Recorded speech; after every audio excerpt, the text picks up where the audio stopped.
Hi, I'm Steve G. Jones, clinical hypnotherapist, and I want to tell you a little bit about myself before we get started. I have a bachelor's degree in psychology from the University of Florida, a master's degree in education from Armstrong Atlantic State University, and a doctorate in education from Georgia Southern University. I'm a certified clinical hypnotherapist, a member of both the American Board of Hypnotherapy and the National Guild of Hypnotists, and I'm president of the American Alliance of Hypnotists. I'm the director of the Steve G. Jones School of Clinical Hypnotherapy.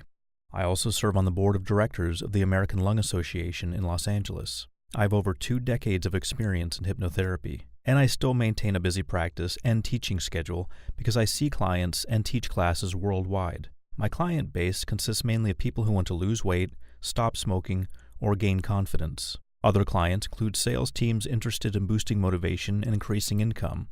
Also, singles looking for love, insomniacs desiring proper sleep, and actors desiring more confidence for their next audition. When I travel to see clients and teach hypnotherapy certification classes around the world, I visit such places as Tokyo, Japan, Barcelona, Spain, Paris, France, London, England, Montreal, Canada, Los Angeles, California, and New York, just to name a few. By the way, since you have an interest in hypnosis, perhaps you would be interested in becoming a certified clinical hypnotherapist. It's very easy to do. All you have to do is go to my website, betterlivingwithhypnosis.com, and click on Hypnosis Classes at the top. You can either train in person or online.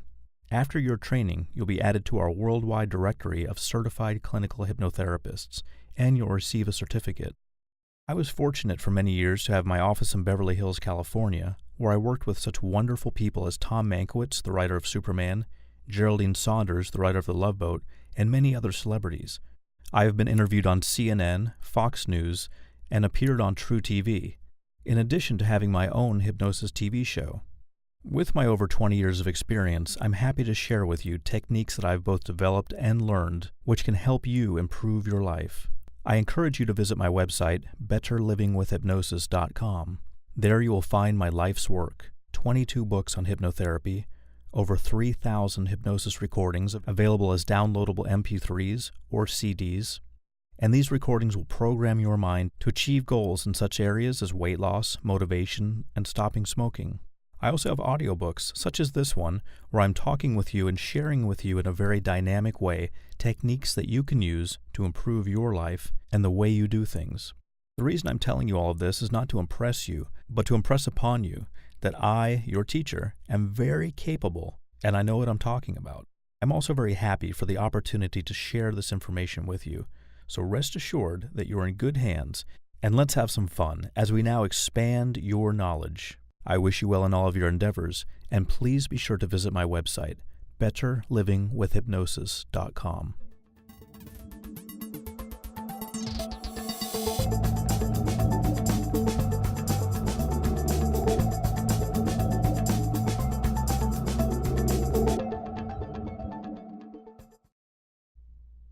Hi, I'm Steve G. Jones, clinical hypnotherapist, and the following is an audio version of the key points in my book, Past Life Regression, Hypnotherapy. Before we talk specifically about past life regression, it's important for you to have a good basic understanding of hypnotherapy in general. Hypnotherapy is not a Zen-like trance in which the client, also referred to as the patient, is in some sort of metaphysical state. From time to time, clients will experience this state. However, the goal of hypnosis is to get the client into a very light trance, also known as alpha. When in an alpha state or deeper, a client's brain waves are altered, and the client is more suggestible than when in beta. They are therefore more able to receive messages that influence positive change. Anything deeper than alpha, such as delta or theta, is helpful, but not necessary. So there are 4 stages of consciousness: beta, alpha, theta, and delta. Normal awakening consciousness is called beta. In beta, a person's brain is fully functional and in an alert state. It is paying attention to and processing stimuli from the outside world. In alpha, the person is slowed down slightly and is therefore more able to dedicate their train of thought to one thing. Equate alpha to the state you're in when watching TV, or when you've been driving for a lengthy period of time. When driving, your attention is focused on the elements of driving. Outside stimuli play a lesser role. At first, you may be aware of things around you, such as cars or pedestrians. After prolonged driving, your attention shifts to what is happening directly in front of you. This is alpha. Almost everyone will fall into an alpha state in their first hypnosis session. Because people generally toggle between states of consciousness in hypnosis, most people will have the experience of only remembering some of the things the hypnotherapist has said. Patients often believe that they remember everything, but actually remember very little. That's why it's important to record your past life regression hypnotherapy session. A general hypnotherapy session begins with a pre-talk. This is where you explain hypnosis to the client and reassure them about the power of their mind. Next comes the induction, which is the initial attempt to drop the client into a light trance. After the induction, the hypnotherapist will conduct a deepening that drops the client into an even deeper trance, as the name suggests. The hypnotherapist will then use a past life regression script. This script includes suggestions for remembering the past life. It is a guided tour to the past life. Upon finishing the script, the hypnotherapist will segue into trance termination, which means bringing the client out of a trance. Amnesia is often used during a hypnotherapy session, but for past life regression hypnotherapy, it's not appropriate because you don't want the client to forget any of the experiences they're having. If you would like to become a certified clinical hypnotherapist, I invite you to visit the website that I've built for that. If you would like to become a certified clinical hypnotherapist and learn how to use hypnotherapy not only for past life regression, but for helping clients lose weight, stop smoking, and gain motivation, I invite you to visit the website that I've built for you, HYPNOSIScertified.com. When conducting a hypnotherapy session, learn to speak monotonously and slowly. Throughout the session, look for ways to lengthen words. For example, the word and becomes and. You also want to use positive words. For example, avoid using words such as no and don't. Let's talk about controlling the environment. When doing past life regression hypnotherapy, you want to control the environment. Establish a space that cuts the client off from the outside world. This is also important if you're hypnotizing yourself. Now keep in mind, if you're hypnotizing yourself, you're going to make a recording to hypnotize yourself, and you're going to listen to it and allow it to hypnotize you. Also, you're going to record the things that you say during the session, because you're going to prompt yourself to give answers to questions. We'll discuss that later. But when controlling the environment, make sure that you or your client are relaxed and you have an oasis from the outside world. Make sure the client has used the restroom. Dropping your client into an alpha state and keeping them in hypnosis can be difficult if they're squirming with discomfort, so ask them before you start, do you need to use the restroom before we begin? Likewise, make sure the client's cell phone is off, and make sure that nothing or no one will disturb them. No barking dogs, no sounds of traffic. Make sure the client is not too cold or too warm. Give them the option of having a blanket. Also, using a comfortable reclining chair can be an added benefit. I prefer to have my clients reclined in a nearly horizontal position with an eye covering, like the ones that are sold for sleeping on airplanes. I put this over their eyes to block out any light. Then the client listens to my voice through headphones. This further serves to block out any surrounding noise. I want to completely control the environment, and for this reason, I generally avoid going to a person's house to conduct a hypnotherapy session. At someone's house, the distractions are unknown and therefore uncontrollable. So now I have a client who's not going to see anything because their eyes are closed, and they're not going to hear anything except my voice because of the headphones. This means they're free to focus on the visions that they'll see in their mind and to pay careful attention to my voice as it guides them. Remember, one of your jobs is to prevent anything that could interrupt the session. A helpful tip that you can use is to go to a hypnotherapist for a general session on motivation. Pay attention to how they do things. You can get some great ideas from them. You can also see what it's like to be a client, and sometimes you can decide what not to do in working with others. The visit will pay for itself over and over again. Let's look at past life regression theories. In particular, I want to start out looking at time theories. Many people look at time as a linear experience, moving in a straight line. Perhaps when you imagine time, you think of a straight line, and on the left is the past, and on the right is the future. This, however, is only one theory of time. Another theory is that everything that occurred in the past, is occurring in the present, and will occur in the future, actually occurs at the same time. This can be represented as several lines being drawn on a piece of paper, one below the next. I don't know how time occurs. In fact, I am inclined to believe that time doesn't actually exist. When you think about the idea, it quickly becomes apparent that time is simply the movement of objects through space. We say that it is noon when the sun is directly overhead. However, the sun is directly overhead simply because of the position of the Earth in relation to the position of the sun. We infer from this observation that it is noon, and that a certain amount of time has passed since the sun has now moved directly overhead. However, the only sure thing that has actually happened is that the sun is now directly overhead. This thing, which we call time, cannot be seen or touched or heard. We only have some very faint evidence of time.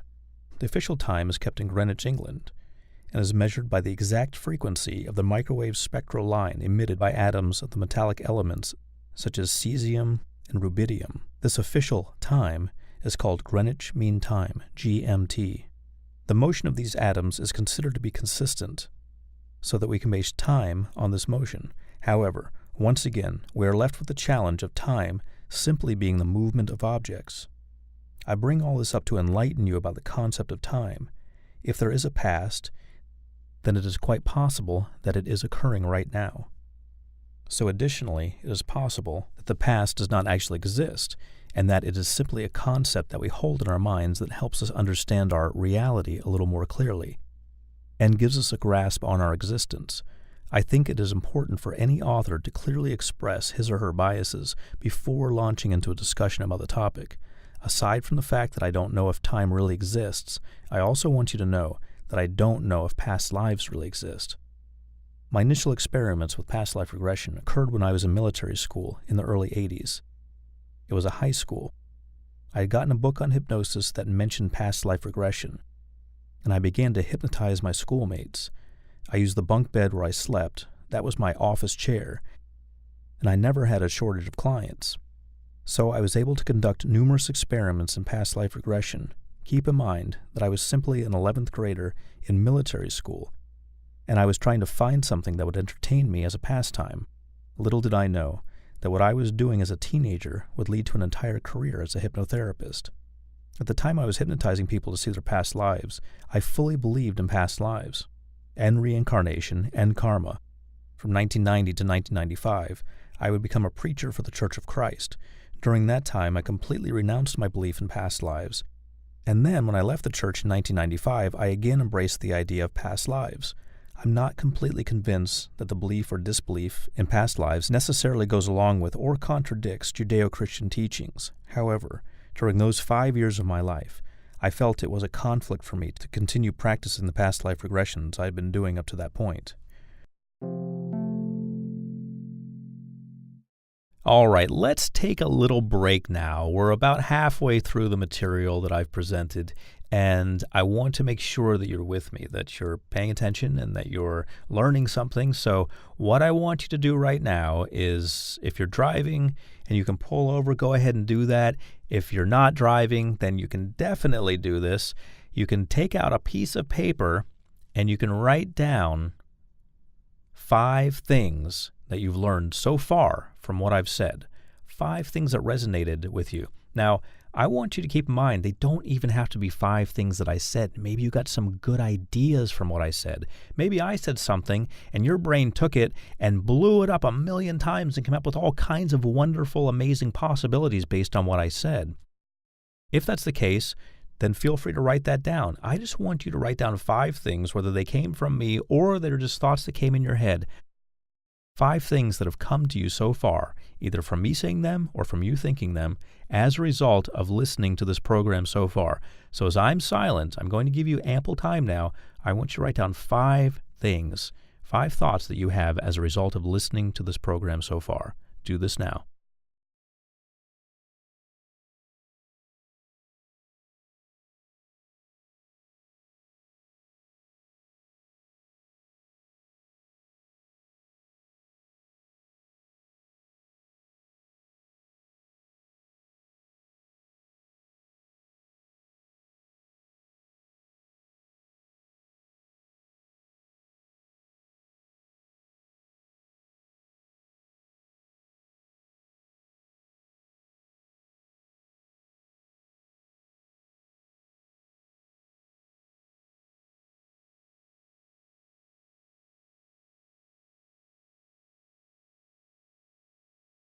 Okay, do you have your 5 things? If not, go ahead and finish them up.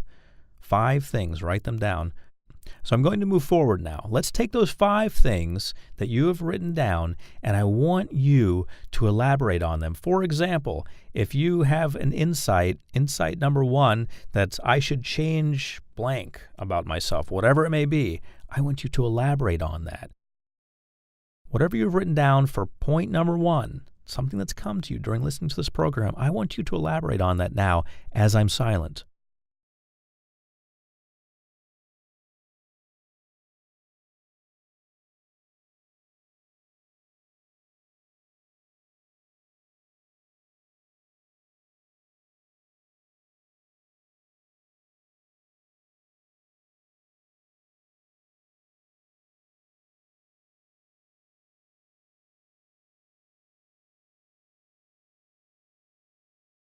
Good.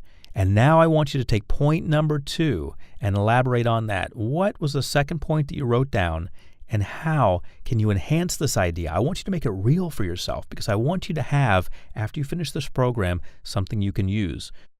So on point number 2, elaborate on it. Consider what you wrote down as point number 2, the foundation. Now build a house on it. Go ahead and write down something now as I'm silent.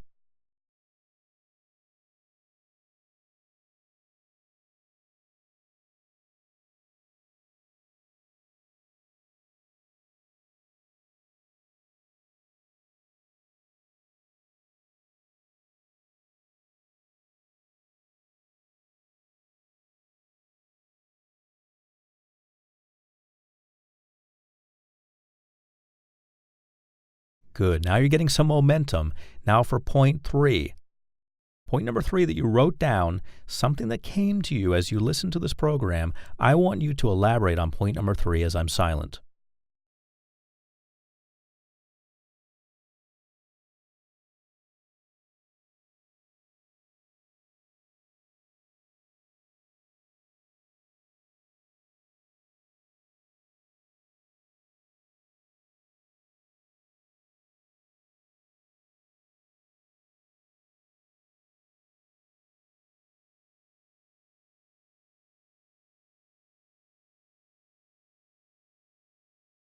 Good. Now take point number 4, the 4th point that you wrote down, something that came to you while you're listening to this program. I want you to elaborate on point number 4 as I'm silent.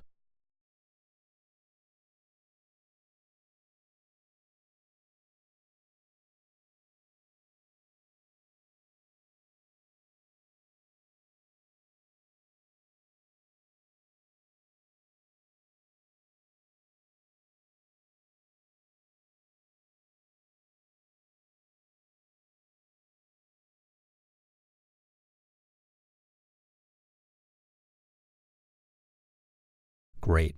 Last but not least, point number 5. Take point number 5 and elaborate on it as I'm silent.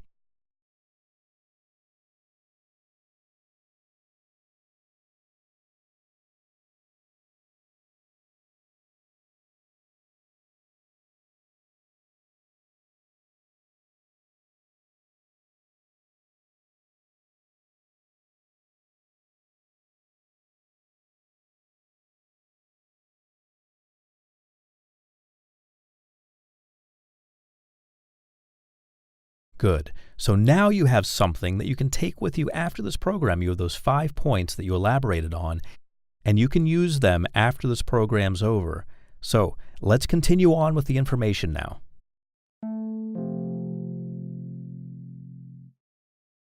All right, you've got a lot of information in your mind now, a lot of information that's come to you, a lot of information you've heard from me. There's a lot going on in your mind. Why don't we take a moment now, make sure you're not driving during this. If you're driving, don't listen to this part, do this part later. But if you're not driving, what I want you to do is close your eyes and let all those thoughts come to you, all those thoughts that are floating around in your head, let them come to you now. And I want you to start seeing them become organized. And I want you to start seeing them happening in your life. I want you to see them playing themselves out in your life somehow. All these ideas you have, I want you to find a place for them in your mind, whether in terms of a plan, or in terms of changing something about yourself immediately, or in terms of It could even be a vacation you're thinking of taking. But those ideas that are coming to you now as a result of listening to this material, what I want you to do with them right now, I don't want you to write anything right now. I don't want you to overthink anything. I just want you to close your eyes as long as you're not driving. I want you to close your eyes. And as I'm silent, just use your imagination and let your imagination run wild. See where these ideas will take you. Let these ideas float around in your mind as I'm silent and really let them play out. Just let them go wild in your mind. See where they take you. As I'm silent, do this now.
right, did you enjoy that? Now, probably what happened is initially when you closed your eyes, you thought of a bunch of random thoughts and they didn't make any sense. Maybe some things were coming in that really didn't fit there. Sometimes when I close my eyes, I see all kinds of interesting images that don't have anything to do with what I'm talking about or listening to.